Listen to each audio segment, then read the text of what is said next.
दुःखको भारी बोक्ने एउटा भण्डार हो।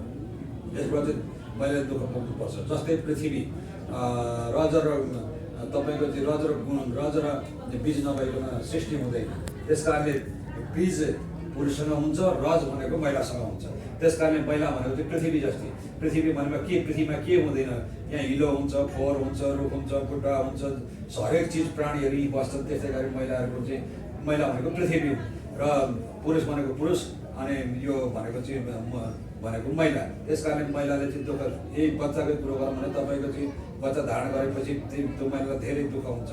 पेटभित्र बोक्दाखेरि हिँड्न सकिँदैन, खान सकिँदैन, भनेको बेला ऊ हुँदैन, निद्रा लाग्दैन, यस्तै आलस्य हुन्छ। त्यस कारणले त्यो चाहिँ दुःखको भारी बोक्ने उतापट्टि घरको श्रीमानको भयो, सासू ससुराको भयो, सबैको ऊ टोकसो पनि खेप्नु पर्ने हुन्छ। त्यस कारणले जसरी पृथ्वी थिर भएर बसेको छन्, महिला जाति त्यसै गरी दुःख भारी बोके तापनि पृथ्वी जस्तै थिर भएर बस्न सक्नुपर्छ। र त्यस्तालाई चाहिँ विशेष गरी महिला भनिन्छ।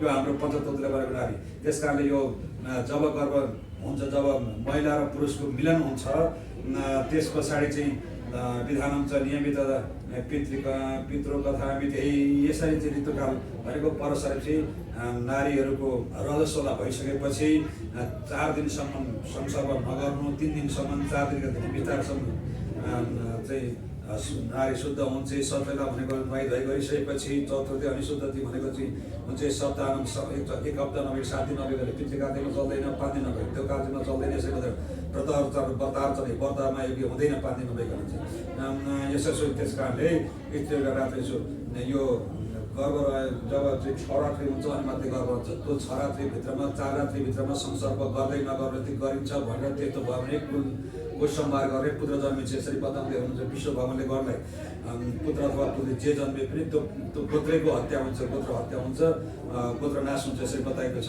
त्यस कारणले अब त्यो 5 दिन र 4 दिन 5 दिन 6 दिनमा गर्भ रहँदैन। रह्यो भनेदेखि सुस्त मनस्थिति भएको गर्भस्राव हुने, गर्भवती हुने अथवा सुस्त मनस्थितिको लाटो गएर यस्तो खालको जन्मिन सक्छ। अनि 6औँ रात्रिदेखि चाहिँ रह्यो भनेदेखि जोडी रातमा गर्भ रहँदाखेरि छोराको जन्म हुन्छ र बिजोडी रात्रिमा गर्भ रहने छोरीको रात्रि हुन्छ। त्यसै गरी चाहिँ 14औँ रात 16औँ रात्रि परसरेको 16 रात्रिसम्म चाहिँ गर्भ रहन्छ। 14औँ रात्रिमा जन्मेको छोरा रहेको गर्भ चाहिँ राजासम्म हुन्छ र 16औँ रात्रिमा जन्मे गर्भ रहेर के रानीसम्म हुन्छ चाहिँ बताउनुहुन्छ विष्णु भगवानलाई।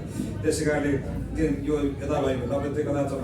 अनि यो सबै तीर्थ पर्द 7 समुद्र पनि हाम्रै शरीरमा छन्, 10वटा नाडी पनि हाम्रै शरीरमा छन्, अनि अरू अरू सबै जो पर्वत 7 पर्वत पनि हाम्रै शरीरमा छन्, अन्त जानु पर्दैन।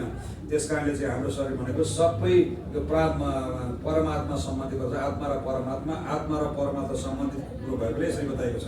सोडितम प्रजायते। त्यसरी चाहिँ महिला र श्रीमानको चाहिँ सहवासपछि चाहिँ सानो पहिलो दिनै जब गर्भमा गर्भ रहन्छ भने सानो पानीको थुप्पा जस्तो बसेको हुन्छ। अनि त्यो जम्दै जान्छ। अनि 6औँ रात्रिमा चाहिँ सानो बरेको जस्तो हुन्छ। त्यसरी बढ्दै जान्छ। यसरी बताइएको छ। त्यस कारणले चाहिँ 3 महिनापछि चाहिँ लिङ्ग छुट्टिने, 6 महिनापछि 5 महिना पुरा भएपछि सास फेर्ने गर्ने। अनि जब 9 महिना भइसकेपछि चाहिँ 9 महिना पुरा भइसकेपछि सुतिका भन्ने वायु प्रवेश गर्छ महिलाको उसमा, र त्यो सुतिका वायु भन्नेले चाहिँ अनि बाहिर निकाल्छ। यसरी बताउँदै हुनुहुन्छ। त्यसै कारण नियमिन अरात्रण कृत्य पर्व चिन्तनमा। त्यसै गरी हाम्रो शरीर कस्तो भन्दाखेरि हाम्रो शरीरमा चाहिँ पवित्र छन्, 7 समुद्र पनि छन्, 7 पर्वत पनि छन्, अनि 9 ग्रह पनि छन्, ब्रह्मा विष्णु पनि हाम्रै शरीरमा छन्, सबै थोक हाम्रै शरीरमा छन्। त कहीँ पनि जानु पर्दैन। त्यस कारणले आफ्नो शरीर चाहिँ शुद्ध बनाउने, ब्रह्म भगवानमा चिन्तन गर्ने, आफ्नै शरीरलाई चाहिँ झट्ट भनेको चाहिँ सर्टकट बनाउने, आत्मा निर्माण गर्ने, आफ्नो आत्मामा त्यसपछि चिन्तन गर्ने। त्यसो गरेपछि ब्रह्मचिन्तन भनेको ब्रह्मको चिन्तन गर्ने अभ्यास ब्रह्मणे छ। कारण त्यसो गरियो भने चाहिँ हाम्रो शरीरमा सबै देवदेवताहरू, सबै तीर्थहरू, हाम्रो गङ्गा